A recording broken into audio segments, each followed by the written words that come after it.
India Legal presents Courts Roundup.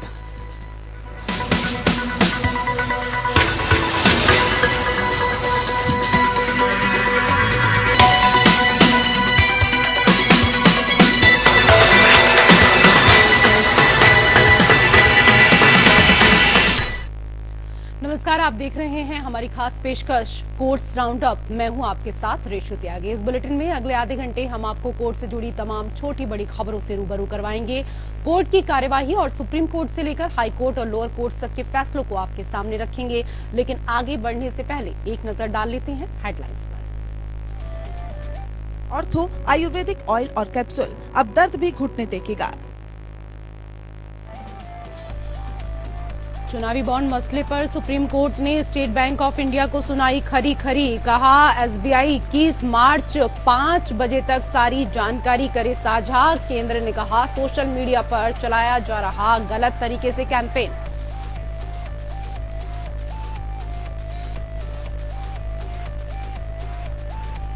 Money laundering मामले में सत्येंद्र जैन की जमानत याचिका रद्द। सुप्रीम कोर्ट ने जैन को तुरंत आत्मसमर्पण करने का दिया निर्देश।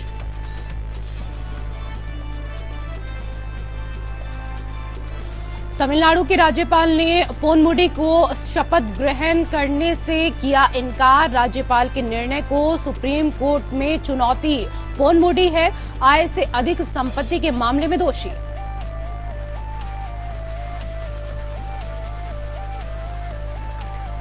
सुप्रीम कोर्ट ने अगस्ता वेस्टलैंड चॉपर मामले में हिरासत में रहे क्रिश्चियन मिशेल को सुप्रीम कोर्ट से झटका। हिरासत को चुनौती देने वाली अनुच्छेद 32 पर आधारित याचिका में कोर्ट ने हस्तक्षेप करने से किया इनकार।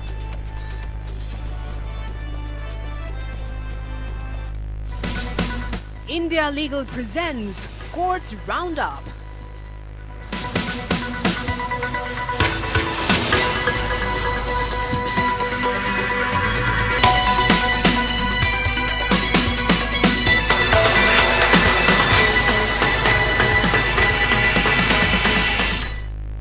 कोर्ट से जुड़ी खबरें अब विस्तार से। चुनावी बॉन्ड मामले पर सुनवाई करते हुए सुप्रीम कोर्ट ने एक बार फिर स्टेट बैंक ऑफ इंडिया को फटकार लगाई है और पूछा है कि चुनावी बॉन्ड से जुड़ी पूरी जानकारी क्यों साझा नहीं की गई। अब सुप्रीम कोर्ट ने इस मामले पर एसबीआई को डेडलाइन दी है और कहा है कि आदेश का पूरा पालन करें और 21 मार्च शाम 5 बजे तक पूरी जानकारी दें। वहीं सॉलिसिटर जनरल ने कहा कि सोशल मीडिया पर भी फैसले और चुनावी बॉन्ड की जानकारी को लेकर गलत तरीके से कैंपेन चलाया जा रहा है।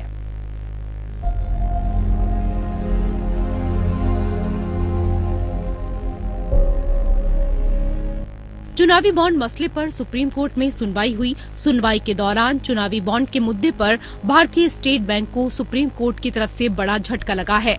कोर्ट ने सुनवाई के दौरान सख्त लहजे में कहा है कि एसबीआई चेयरमैन को 21 मार्च 5 बजे तक सारी जानकारी साझा करनी होगी। इसके लिए बकायदा एक हलफनामा भी दाखिल करना होगा। इसके साथ ही कोर्ट ने कहा है कि चुनाव आयोग के पास एसबीआई से जैसे ही जानकारी आती है वो अपनी वेबसाइट पर उसे अपलोड करें। सुप्रीम कोर्ट ने 1 मार्च 2018 से चुनावी बॉन्ड विवरण का खुलासा करने का निर्देश देने से इनकार कर दिया है। सुप्रीम कोर्ट ने कहा है कि इस मुद्दे पर कुछ भी छुपाया नहीं जाना चाहिए, सब कुछ सार्वजनिक करना होगा।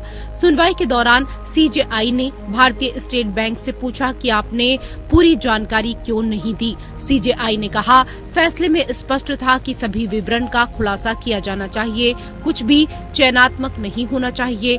कोर्ट के आदेश पर निर्भर मत रहिए, सभी जानकारी का खुलासा किया जाना चाहिए।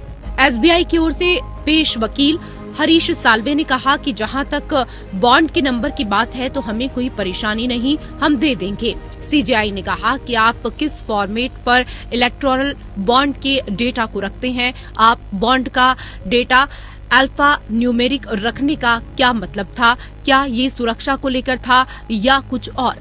सीजेआई ने कहा अगर बॉन्ड को भुनाया जाता था तो ये कैसे पता चलता है कि वो फेक नहीं है। अब हम कहेंगे कि एसबीआई बॉन्ड नंबर जारी करेंगे, आपको सारी जानकारी साझा करनी होगी, कुछ भी अपने पास आप नहीं रखेंगे। वहीं सीजेआई ने एससीबीए अध्यक्ष आदिश अग्रवाल से कहा कि चुनावी बॉन्ड पर हमें लिखा गया उनका पत्र पब्लिसिटी स्टंट है। You are in the court. Yes. You want to move an application? No, my lord. File an application. What I told Mr. Rodgi applies to you. No, my lord, the question is, my lord, There's no question. You've got my friend has come.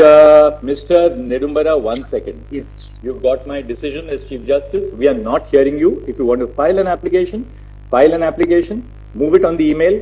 That's the rule in this court. No further. We will go by what your lordship. All, please. Whatever your lordship says, we will go by that. Do you want another contempt notice?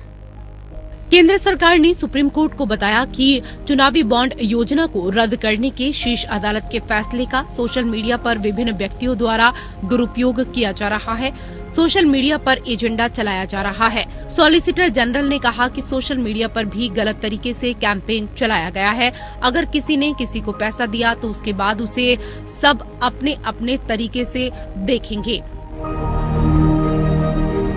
CJI ने SBI के chairman को 21 मार्च की शाम तक सारी जानकारी साझा करने के लिए कहा और इस बाबत एक हलफनामा भी दाखिल करना होगा। सीजेआई ने कहा, 15 फरवरी को ही हमने अपने फैसले में कहा था कि एसबीआई सभी जानकारी उपलब्ध कराए। जब एसबीआई से जानकारी चुनाव आयोग के पास आती है, वो अपनी वेबसाइट पर उसे अपलोड करे। Bureau report.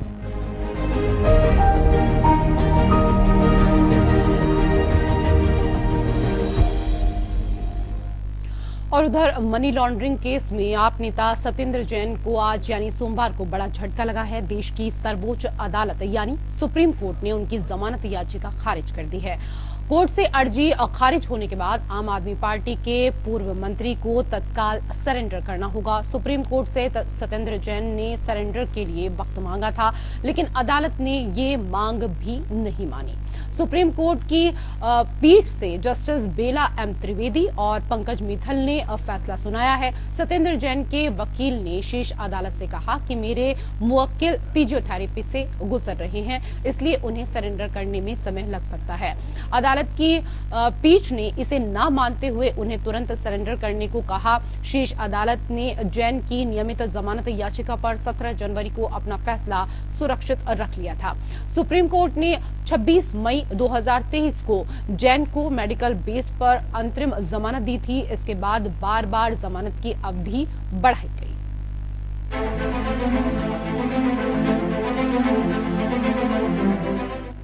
सुप्रीम कोर्ट ने मनी लॉन्ड्रिंग मामले में आम आदमी पार्टी नेता सत्येंद्र जैन को जमानत देने से इनकार कर दिया। कोर्ट ने जैन को दी गई अंतरिम जमानत भी रद्द कर दी और जैन को तुरंत आत्मसमर्पण करने के लिए कहा है।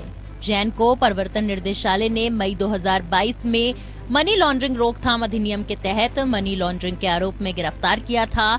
उन पर अन्य लोगों के साथ 2010 से 12 और 2015 से 16 के दौरान 3 कंपनियों के माध्यम से मनी लॉन्ड्रिंग का आरोप लगाया गया था। आम आदमी पार्टी नेता वर्तमान में मेडिकल आधार पर अंतरिम जमानत पर बाहर हैं, जो उन्हें पिछले साल मई में सुप्रीम कोर्ट ने दी थी। जस्टिस बेला एम त्रिवेदी और जस्टिस पंकज मित्तल की खंडपीठ ने यह फैसला सुनाया। खंडपीठ ने अप्रैल 2023 के दिल्ली हाईकोर्ट के आदेश के खिलाफ जैन की विशेष अनुमति याचिका पर सुनवाई की, जिसमें उन्हें जमानत देने से इनकार किया गया। इस मामले में 4 दिन की सुनवाई के बाद जनवरी में फैसला सुरक्षित रख लिया गया। जैन के वकील ने कहा कि वह वर्तमान में जैन फिजियोथेरेपी से गुजर रहे हैं और आत्मसमर्पण में देरी करने की अनुमति मांगी। हालांकि कोर्ट ने इनकार किया और कहा कि जैन को तत्काल आत्मसमर्पण करना होगा। कोर्ट ने सह अभियुक्त अंकुश जैन की जमानत अर्जी भी खारिज कर दी है। आपको बता दें कि सुनवाई के दौरान अदालत ने दोनों पक्षों की काफी दलीलें सुनी। Additional solicitor general SV Raju द्वारा प्रतिनिधित्व किए गए ईडी ने जैन की जमानत याचिका का कड़ा विरोध किया। राजू ने तर्क दिया कि निर्देशक के रूप में अपना पद छोड़ने के बावजूद जैन ने कथित मनी लॉन्ड्रिंग रैकेट में शामिल कंपनियों पर प्रभावी नियंत्रण रखा। ईडी का मामला इस दावे पर आधारित है कि जैन के परिवार के सदस्यों को कंपनियों को नियंत्रित करने के लिए प्रॉक्सी के रूप में इस्तेमाल किया गया। सह आरोपी वैभव और अंकुश जैन महज डमी के रूप में काम कर रहे थे। ईडी ने दलील दी कि इन कंपनियों को मिली पूरी रकम का पता सत्येंद्र जैन से लगाया जा सकता है। ASG राजू ने अदालत को ट्रायल कोर्ट और हाई कोर्ट के निष्कर्षों को पलटने के खिलाफ भी आग्रह किया। दोनों ने पहले जैन के जमानत के अनुरोध को अस्वीकार किया था। उधर जैन की ओर से सीनियर वकील अभिषेक मनु सिंघवी ने इन आरोपों का जोरदार खंडन किया। सिंघवी ने तर्क दिया कि ईडी का मामला अस्थिर आधार पर बनाया गया, जो बिना पर्याप्त सबूत के मास्टरमाइंड और कंट्रोल जैसे शब्दों पर निर्भर है। सीनियर वकील ने इस बात पर जोर दिया कि जैन के खिलाफ कोई भी अपराध स्थापित नहीं किया जा सकता और धन शोधन निवारण अधिनियम के आवेदन पर सवाल उठाया। Bureau report.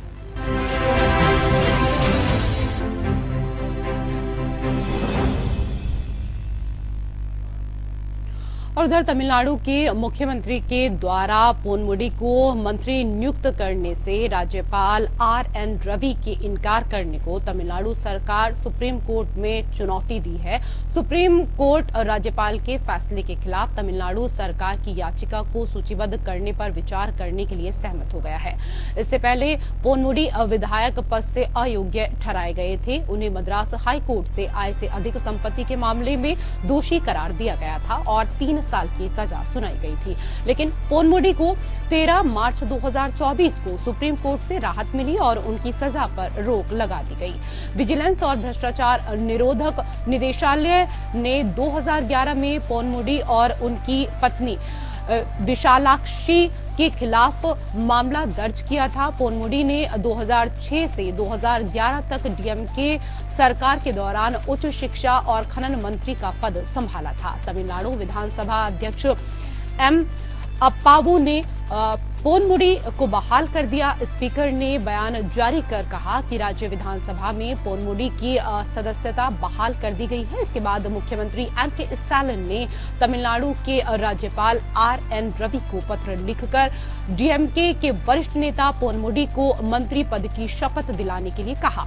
फिर राज्यपाल आर.एन. रवि ने रविवार को राज्य सरकार को एक पत्र भेजा, जिसमें कहा गया कि वो पोनमुडी को पद की शपथ नहीं दिला सकते क्योंकि सुप्रीम कोर्ट ने उनकी सजा को समाप्त नहीं किया है। आय से अधिक संपत्ति के मामले में के पोनमुडी को मंत्री पद से हाथ धोना पड़ा था और उनकी विधायकी भी चली गई थी।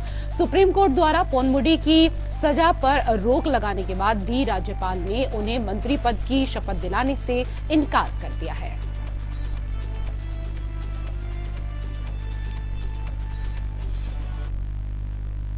उधर सुप्रीम कोर्ट ने ब्रिटिश शस्त्र सलाहकार क्रिश्चियन जेम्स मिशेल द्वारा जमानत मांगने के लिए दायर याचिका में अनुच्छेद 32 के तहत हस्तक्षेप करने से इनकार किया है। अदालत ने पाया कि ऑगस्टा वेस्टलैंड चॉपर घोटाले में अभियुक्त द्वारा उठाए गए विशेष याचिका के सिद्धांत को अदालत के पिछले आदेश में सीआरपीसी की धारा 436A के तहत उसकी जमानती याचिका को मिशेल पर वीवीआईपी घोटाले से संबंधित मनी लॉन्ड्रिंग, मिलीभगत, धोखाधड़ी, हेराफेरी और उच्च अधिकारियों को रिश्वत की पेशकश करने का आरोप लगाया गया है। Chief justice D.Y.. चंद्रचूड़ की अगुवाई वाली जस्टिस जे.बी. पारदीवाला और जस्टिस मनोज मिश्रा की पीठ ने याचिका पर विचार करने से इनकार कर दिया। सीजेआई ने कहा, आप इस मामले में 32 याचिका कैसे दायर कर सकते हैं?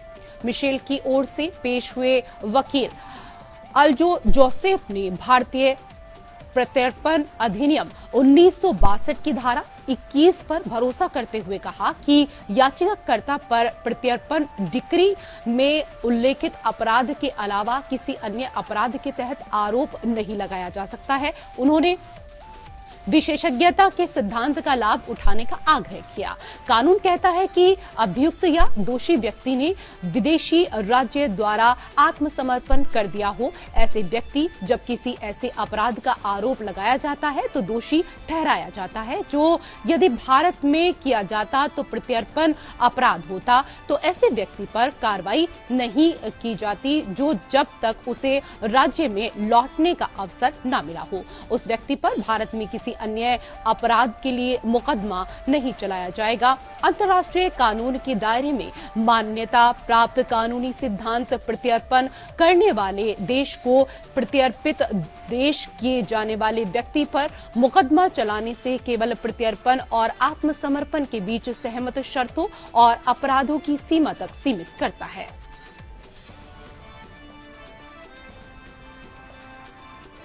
सुप्रीम कोर्ट ने कांग्रेस पार्टी के 6 बागी विधायकों की हिमाचल प्रदेश राज्य विधानसभा से उनकी अयोग्यता को चुनौती देने वाली याचिका पर नोटिस जारी किया है। हालांकि कोर्ट ने साफ किया कि उनकी अयोग्यता पर रोक नहीं लगाई जाएगी।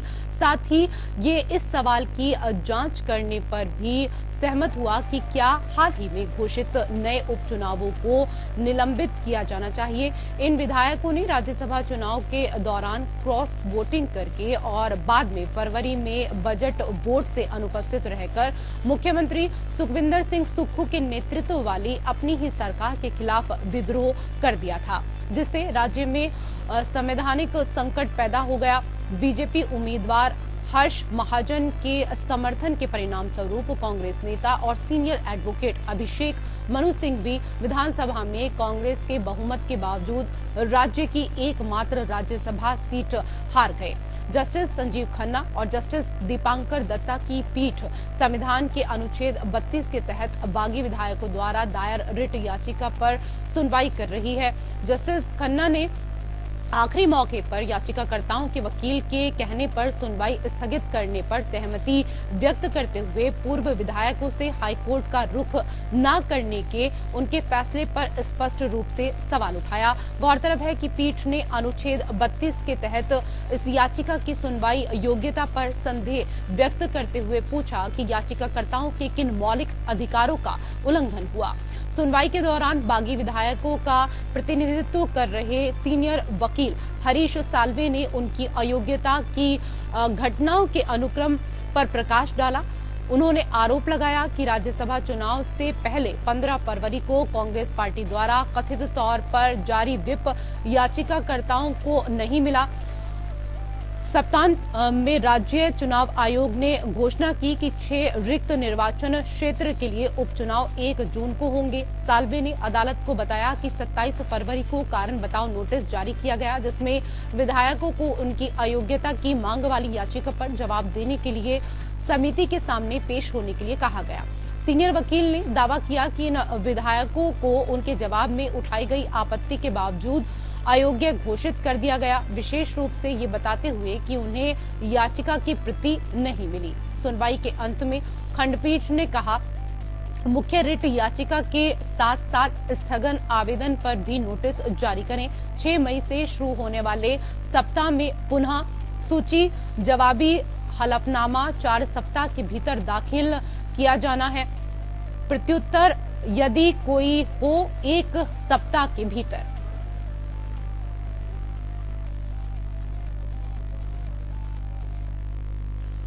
उधर गुजरात उच्च न्यायालय ने गुजरात विश्वविद्यालय के विदेशी छात्रों पर हमले का स्वतः संज्ञान लेने से इनकार कर दिया, जिन पर शनिवार रात उनके छात्रावास में नमाज अदा करने के दौरान हमला किया गया था। मुख्य न्यायाधीश सुनीता अग्रवाल और न्यायमूर्ति अनिरुद्ध मई की खंडपीठ ने अधिवक्ता के आर कोश्ती के अनुरोध को ठुकरा दिया। उन्होंने पीठ से घटना का स्वतः संज्ञान लेने का आग्रह किया। पीठ ने कहा कि उच्च न्यायालय पुलिस की भूमिका नहीं निभा सकता। मुख्य न्यायाधीश ने कहा, इस शहर में होने वाली हर घटना जनहित याचिका का मामला नहीं हो सकती। इस शहर में होने वाली हर चीज को जनहित याचिका के अधिकार क्षेत्र के तहत नहीं माना जा सकता। कृपया हम न्यायाधीशों को निरीक्षक या जांच अधिकारी न बनाएं।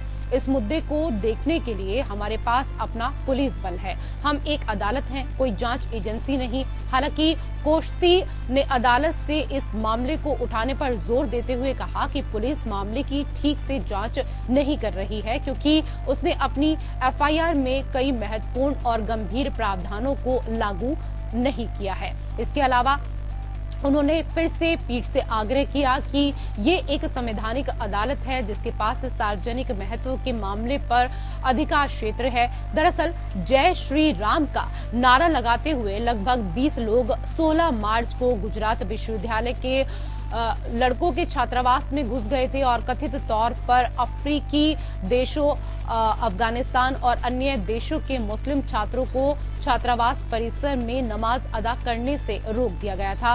इस घटना में कम से कम 5 छात्र घायल हो गए, जिनमें से 2 को गंभीर चोट आई। इसके बाद उन्हें अस्पताल में भर्ती कराया गया। घटना के बाद गुजरात पुलिस ने 2 लोगों को हिरासत में लिया।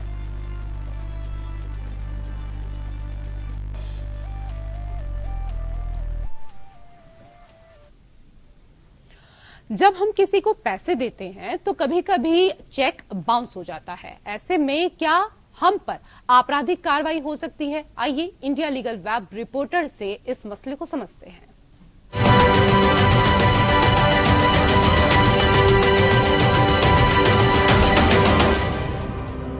सोचिए, आपको गुड्स एंड सर्विसेज के पेमेंट के लिए एक चेक मिलता है।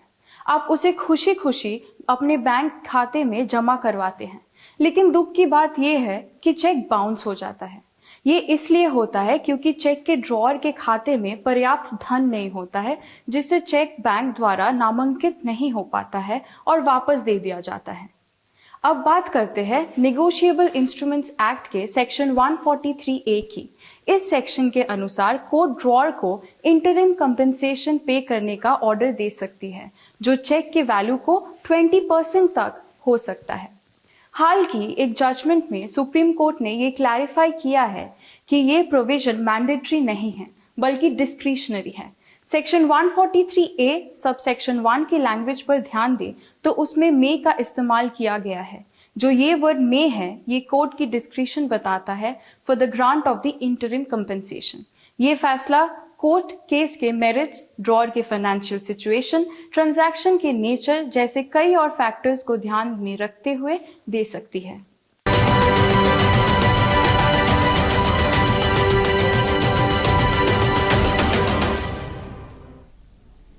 और फिलहाल कोर्ट से जुड़ी हुई खबरों में मेरे साथ इतना ही। नमस्कार। India Legal presents Courts Roundup.